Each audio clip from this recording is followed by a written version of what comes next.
Fala pessoal, tudo bem? Jonathan Cabreira aqui.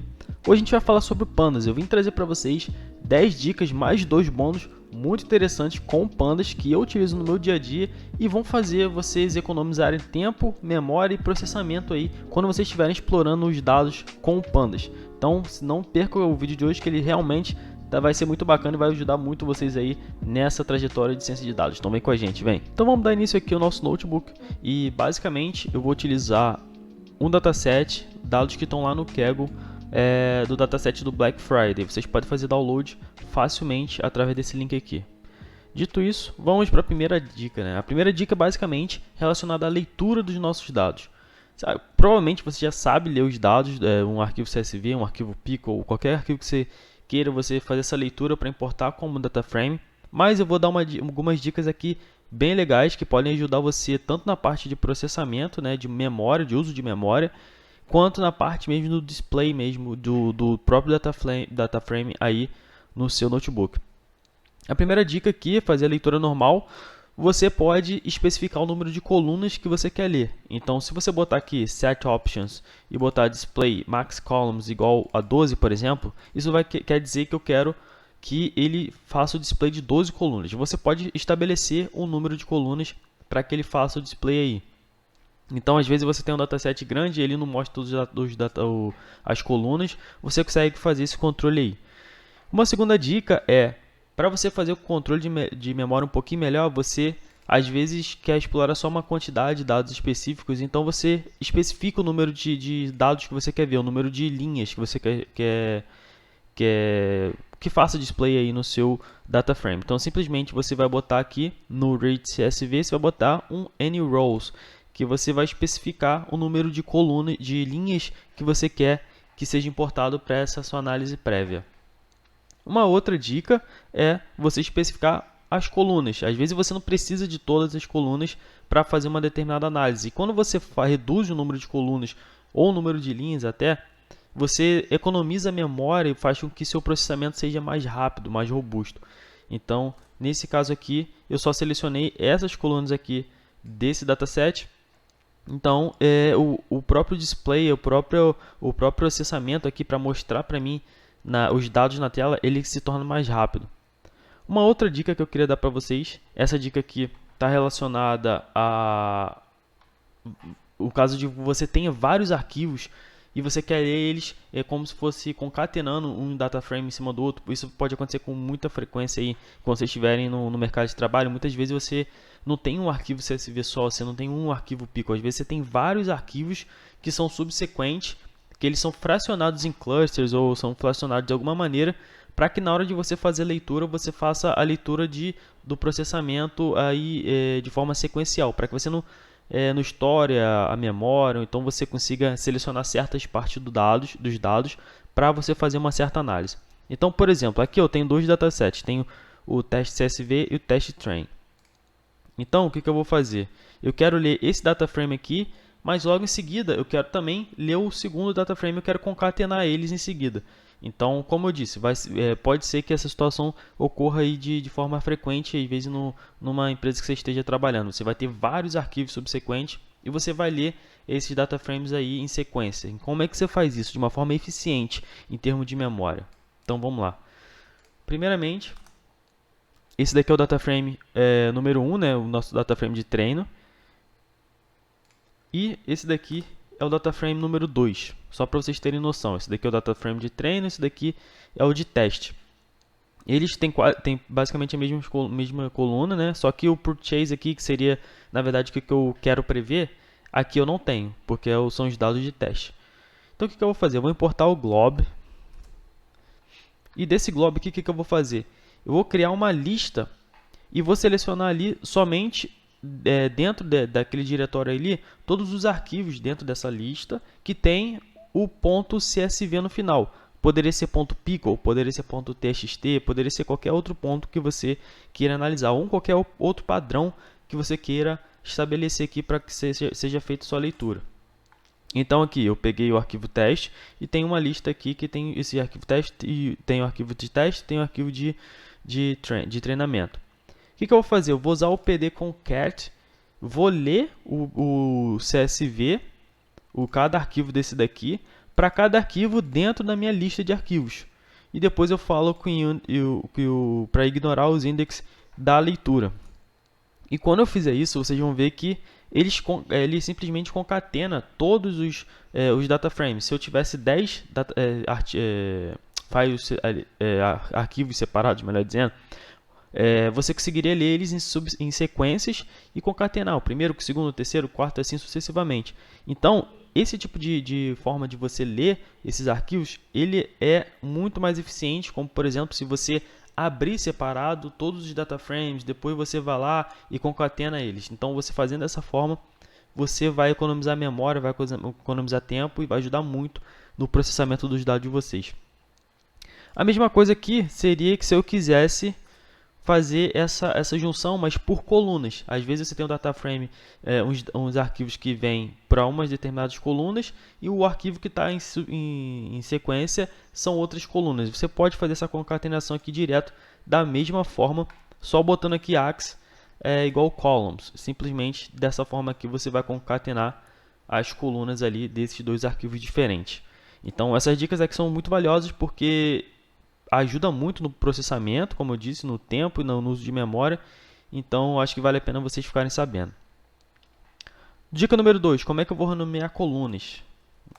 Existem várias formas de você renomear colunas. Você pode simplesmente fazer um dicionário e fazer aqui, botar a chave e valor que você quer renomear. Então, você vai lá, usa o rename e renomeia a coluna que você quer. Você simplesmente bota aqui o dicionário que você quer fazer essa mudança do nome das colunas. E você bota aqui o axis, né, igual columns, simplesmente para você fazer essa mudança. Porque muitas vezes a gente vai pegar um dataset com determinado nome, né, umas colunas com nomes específicos, e a gente quer botar um nome que seja mais fácil para a gente entender. Então é muito mais fácil às vezes você criar um dicionário com a chave valor que você quer implementar nesse data frame e utilizar um rename que vai ser muito mais fácil para você.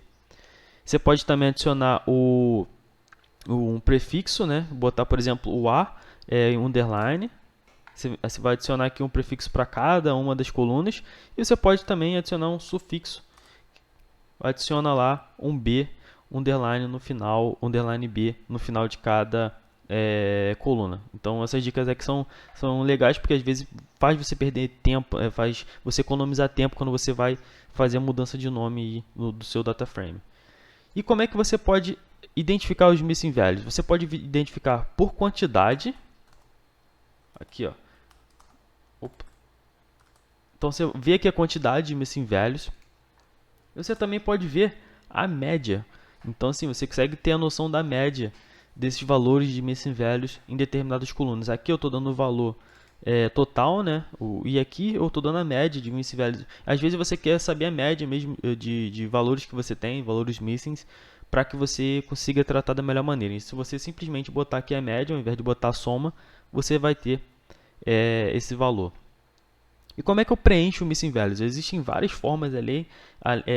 Essa parte de preencher missing values ela é importante, muito importante em todos os projetos. Só que ela varia de projeto para projeto, então ela varia de problema para problema. Às vezes você simplesmente deleta, às vezes você bota a média, às vezes você bota a mediana, às vezes você bota a moda. Então vai depender muito do problema que você está inserido. Então vamos lá, vou mostrar aqui algumas coisas que vocês podem fazer. Então vamos supor aqui que eu tenho eu importei aqui o data frame e tem o value counts aqui dessa coluna aqui. Eu tenho aqui, vou tirar a moda. Vou tirar a média e a mediana. Fiz a cálculo aqui da média e da mediana. E como é que eu faço para preencher os missing values com os valores ou de moda, ou de média, ou de mediana? Simplesmente você pega a coluna, bota um fio NA aqui e bota o value aqui, esse valor que vai ser preenchido vai ser ou com a média, ou com a moda, ou com a mediana, ou com algum valor que você especificar. E bota aqui em place go true, e quando você vai ver que quando você fizer esse preenchimento aqui, você vai ver que ele substitui lá os valores que estão missing esse valor que você determinou agora, ou a média, ou a variância, ou a moda, alguma estratégia aí que você adota, algum valor estratégico que você adota no seu problema. E essa dica aqui é muito valiosa. E existem outras formas também. Você pode simplesmente pegar esse valor. Vamos ver aqui. Você pode simplesmente, ó, a gente tem alguns valores NA aqui. Você pode usar o pad ou backfill. E o que seria isso? Você pode simplesmente pegar o valor anterior a esse valor missing e substituir lá nesse valor missing. Ou você pode pegar o valor posterior a esse valor missing e preencher com o valor posterior. Então, nesse caso aqui, vamos ver aqui, ó, simplesmente você vai botar o fill NA e o método aqui, você vai botar pad. Se você botar o pad aqui, o que vai acontecer? Ó? Aqui tem o... A gente vai ter, vamos ver aqui. A terceira coluna, o número 3. Aqui. Então, ó, a gente tem aqui a gente tem o NA, a gente tem o 14. A gente tem o NA e tem o 14. Todos esses NAs que estão aqui, subsequentes, foram preenchidos por 14. Por quê? Porque eu botei o pad. Então, ele vai pegar o último valor que não é NA e vai preencher os valores subsequentes. E aqui ele encontrou 17. Então, a gente espera o quê? Que os valores subsequentes aqui sejam 17 também. Então, é exatamente isso que ele faz. E no caso contrário, no caso se eu quiser utilizar o backfill, ele vai pegar o valor anterior. Então aqui agora a gente está analisando o número 2, a gente tem aqui o NA e tem o 6. O que vai acontecer? Ele vai pegar o 6 e vai jogar para trás. E aqui a gente tem o 14, ele vai pegar o 14 e vai jogar para trás. E assim sucessivamente, ele vai fazer isso em toda a coluna, durante toda a coluna aí dos seus dados. Então vale a pena vocês saberem essa estratégia aqui, porque é uma estratégia bacana que vocês podem utilizar em algum momento. Como é que você deleta o missing values? Simplesmente você vem aqui, bota drop NA, bota um axis igual a 0 aqui. O axis igual a 0 deleta linhas, né? E o axis igual a 1 são as colunas. E aqui você pode fazer o seguinte, uma estratégia legal, você pode usar o thresh, como se fosse um threshold, ou seja, um limite de valores para você fazer esse drop, deletar esses valores. Por exemplo, aqui eu estou falando que eu quero pelo menos 11 colunas do meu dataset com valores que não são missing. Então, sempre que ele encontrar vai percorrer todas as linhas, ele encontrar 11 colunas que não são missing, mas tem uma outra que é missing values, então ele pode fazer esse delete. Caso contrário, ele não faça. Então, é exatamente isso que ele faz para a gente. Então, eu estou mantendo aqui, dizendo para ele, ó, só deleta se tiver mais do que essa quantidade aqui de valores. Então, essa estratégia aqui é uma estratégia bacana que vocês podem adotar também. Vamos lá. Selecionar a linha por condições. Então, existem várias formas aqui de você selecionar linhas. Então, você pode adicionar aqui utilizando igual, os operadores, né? Igual, maior, maior, igual, menor, igual, e, or. Então, você simplesmente aqui seleciona, eu quero selecionar as idades que estão entre 0 e 17 e que tem a cidade, o data frame, né? Que tem a categoria aqui A. Então, simplesmente eu faço esse filtro, eu consigo filtrar só utilizando esse operador aqui de uma forma bem simples. Existe também a forma de você fazer esse filtro utilizando a query, que é simplesmente você vai botar um def query aqui e vai escrever numa string mesmo como é que você quer fazer esse filtro. Então você vai escrever aqui purchase, no caso tem essa coluna aqui, e vai botar aqui um limite, que você quer o número de purchase aqui de 500 a 800. E ele vai fazer esse filtro. E também existe o isin. Isin, ele vai simplesmente filtrar todos os valores que estão dentro de um range ou de uma lista que você pré-determina, de valores que você pré-determina. Então, aqui nesse caso, eu quero fazer o filtro somente para os casos que eu tenha 4 mais e 3 aqui nessa coluna aqui. Então, simplesmente, ele só vai me dar os dados que tenham isso daqui lá no nosso data frame. E existe também o operador till, né? Que é simplesmente você vai fazer um filtro, só que você vai botar um till na frente, isso daqui se representa um not, ou seja, ao contrário do que você está filtrando. Então, nesse caso aqui, eu quero tudo que tenha 4 mais e 3, só que como eu botei o not, ele vai pegar tudo ao contrário, ele não vai pegar o que tem 4 mais e 3. Dica número 5. Funções de agregação. Existem várias funções de agregação que a gente pode utilizar. Então, assim, você pode fazer várias funções de agregação juntas. Então, por exemplo, a gente pode usar o min, o count, o sum, o median, tudo de uma vez só. É só utilizando esse agg aqui no final. Então, você monta um data frame aqui com todos os valores de agregação que você pode fazer. Então, às vezes é legal porque você tem uma visão geral aí dos seus dados, você tem uma visão mais ampla de como uma determinada variável, a relação entre duas variáveis, como é que elas estão aí distribuídas. Você pode fazer a função de agregação também em diferentes grupos, que é nesse caso aqui, ó, que eu tenho purchase, tenho a categoria product category número 1 aqui. Eu faço o group by e boto aqui a agregação. Então aqui eu boto purchase, aqui eu boto a outra coluna e a função de agregação que eu quero para essa coluna. Então fica a dica aí para vocês, que às vezes pode ajudar vocês aí na análise, essa parte de agregação também. Dica número 6, selecionar colunas pelo tipo. Então às vezes você quer selecionar só os valores, os dados que são numéricos, e às vezes você quer fazer uma análise só sobre colunas que são string. Então simplesmente a gente vê que a gente tem os tipos, né, no nosso data frame. Então eu utilizo aqui o select the types e boto aqui include number, ou seja, vai incluir somente os valores, os números que a gente pode analisar.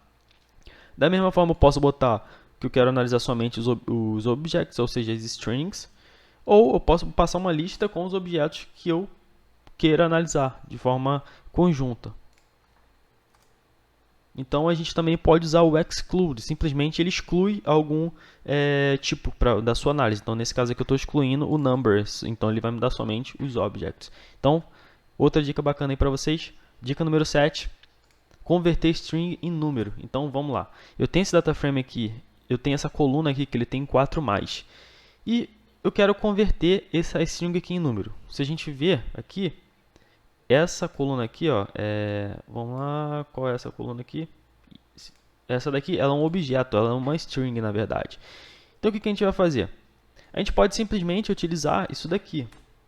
Poderia, se não tivesse esse string aí. Se a gente quisesse simplesmente transformar esses objetos em valores numéricos, a gente conseguiria fazer utilizando somente, passando aqui um dicionário com a coluna e passando o tipo.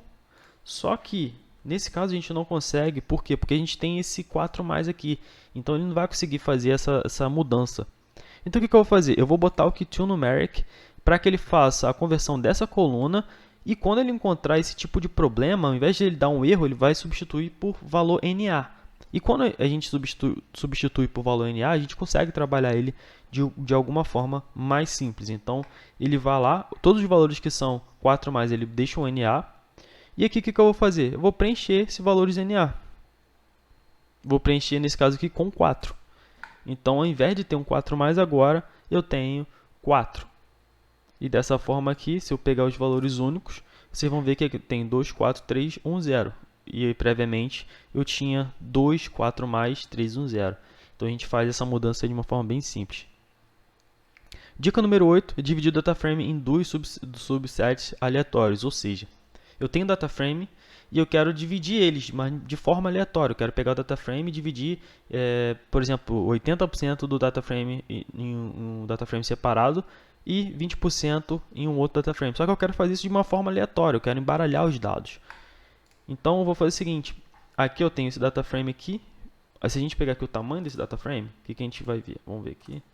A gente tem esse valor aqui, que são essa quantidade aqui de linhas que a gente tem no nosso data frame. O que eu vou fazer? Eu vou ler o data frame def underscore número 1 aqui e vou passar para ele o frac, ou seja, a fração desse data frame. Eu quero 80% desse data frame aqui sendo passados para esse data frame número 1 aqui. Eu vou botar um random state aqui para 10.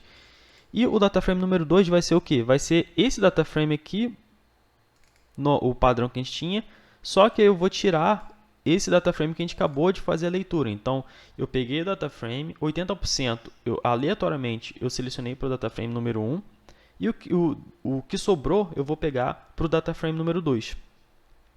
E se a gente pegar aqui, ó, a soma dá exatamente o mesmo valor. Ou seja, agora eu tenho o data frame número 1 e o data frame número 2 são aleatórios, os valores ali dos nossos rows, das nossas linhas, estão embaralhados, então a gente consegue fazer uma análise bacana. E se vocês olharem os index aqui de cada um desses data frames, vocês vão ver que eles são complementares. Então aqui tem 0, 1, 3 e aqui tem 2, 6, 10 e assim sucessivamente. Dica número 9, alterar o shape de um multi-index data frame. Então, às vezes você tem um data frame, vamos supor que você tem um data frame aqui sim, você fez um group by, você tem um age, uma coluna aqui e uma coluna aqui, nesse caso aqui é o gender. Só que isso daqui é um index só, é um multi-index. E você não consegue fazer muita coisa com esse multi-index. Como é que você faz isso? Você dá um unstack.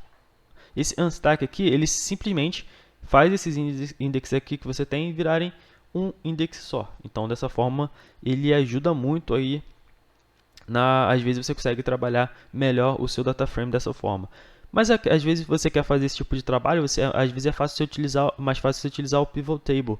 O pivot table você simplesmente vai passar um index, a coluna que você quer, o valor que você quer fazer essa agregação e a função de agregação em si. Quando você fizer isso, você vai ver que ele já te dá esse mesmo resultado aqui de uma forma bem mais simples. Então você consegue também, além de fazer essa análise desse jeito aqui, montar essa tabela, você consegue botar aqui, por exemplo, o margins igual true, ele vai te dar um overall, né? Tipo, vai te dar uma visão geral de todo o conteúdo desse pivot table que você fez aqui. Por exemplo, aqui eu tenho o ano de 0 a 17, então eu tenho aqui female e tenho male, ou seja, mulheres e homens.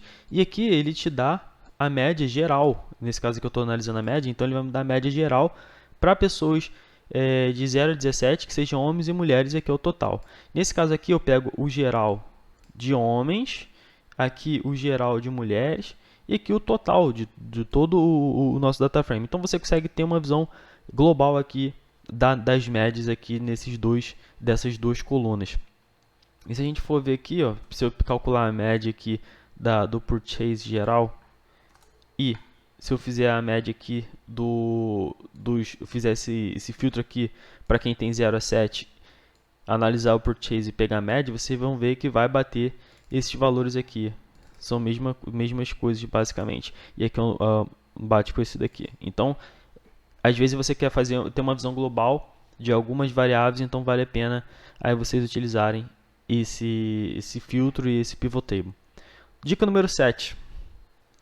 Utilizar o value count, só que normalizado. Então, às vezes você usa o value count aqui, você tem os valores para cada coluna, né, os valores que a gente tem em cada coluna, mas às vezes você bota uma normalização que você vê a porcentagem desses dados, como é que eles estão distribuídos aí na coluna de vocês. Então, vale a pena, uma dica simples, mas que vale a pena vocês terem aí na ferramenta de vocês. Dica número 9, selecionar o range de linhas e colunas. A gente pode utilizar o welock, simplesmente falando aqui nesse caso, o welock eu vou passar os index, ou seja, vou passar de 0 até o 5, depois eu vou de 0 até o 6. Então eu consigo fazer esse slicing aí no nosso data frame, de uma forma simples. E posso também, utilizando o lock, nesse caso aqui eu estou falando, pega todas as linhas. Aqui a gente vai passar todas as linhas que a gente quer selecionar, a gente passa uma vírgula e passa as colunas que a gente quer selecionar. Então eu estou falando aqui, pegue todas as linhas onde as colunas são essa daqui, age, gender e purchase. Então simplesmente ele vai pegar o nosso data frame, só que vai filtrar essas colunas aí. E o lock e o welock eles são interessantes, que são formas de filtros mais rápidas do que muitas outras que a gente vê por aí. Então, vale a pena vocês explorarem, porque o tempo de processamento deles, do jeito que eles são feitos, são processamentos mais rápidos. Dica número 10, chegando aqui no número 10, substituindo valores em uma coluna. Então, a gente tem, vamos lá, olhando aqui nosso data frame direito, a gente tem esse valor aqui, né, que a gente não quer lá no nosso data frame. A gente quer substituir esse daqui, esse 4 mais aqui por um 4. Então, simplesmente eu vou criar um dicionário passando para ele os valores que eu quero que tenha nessa coluna. Eu tenho aqui, vou ter o 0, 1 vou substituir por 1, 2 por 2, o 3 por 3 e o 4 mais eu vou substituir por 4.